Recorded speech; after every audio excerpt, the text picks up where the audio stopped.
So let's nerd out, shall we? Let's talk a little bit about the technical specs of this camera and why I went about actually purchasing it. Obviously, the stacked CMOS, this is a stacked CMOS sensor, which is basically the only one. So this one, the R8, the Z8, excuse me, and the Z9 are the only ones with this is a semi-stacked CMOS sensor instead of being fully, but it will create, as I said, better image quality, better ISO performance, etc. So that's a win. That was one of the things that really drew me towards it. The jump, obviously, from micro four thirds or APS-C to full frame. Yes, the glass is heavier. Yes, the glass is more expensive, but welcome to 2024. Everyone shoots on 24 megapixel or more full frame glass because of depth of field, because of low light performance. You want your footage to look professional. In 95% of cases, that's what you want. Doesn't mean you can't get it out of that. I did for many, many times. But if you're looking at depth of field, you're going to have an easier time getting depth of field with full frame. That's one of the important jumps. For me, this is kind of a nuanced one.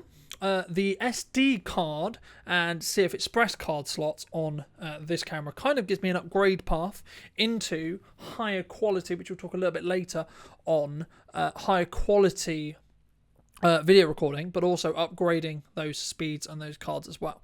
On the GH5, you can only record on 2 SD cards at the same time. Now, SDs are great, SDs are cheap. In comparison to the either QDX or the C Express cards that this one can shoot on. But again, it's about that output. And again, when you're also shooting photos, I can outrun the buffer, technically, on this camera. Now, can I do that with a CF Express? I don't know. I don't have one to test it. But when I do, I will be. So let me know if you be subscribed if you want to see that video.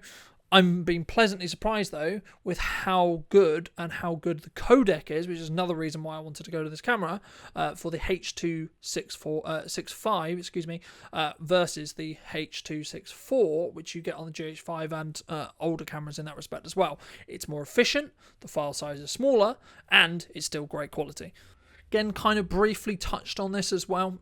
This camera is a big jump in regards to quality of photos, autofocus when shooting photos and video, but also as a hybrid shooter, it's incredibly powerful in comparison to the GH5. Now again, stupid comparison, I get that, but for me, absolute game changer in regards to what I can offer my clients, what I can offer the use cases, and what I can actually get out of when I go to events and when I actually just take this camera for fun. Imagine taking a video camera for fun to events, etc., to capture those moments as well that are really, really important in that respect as well.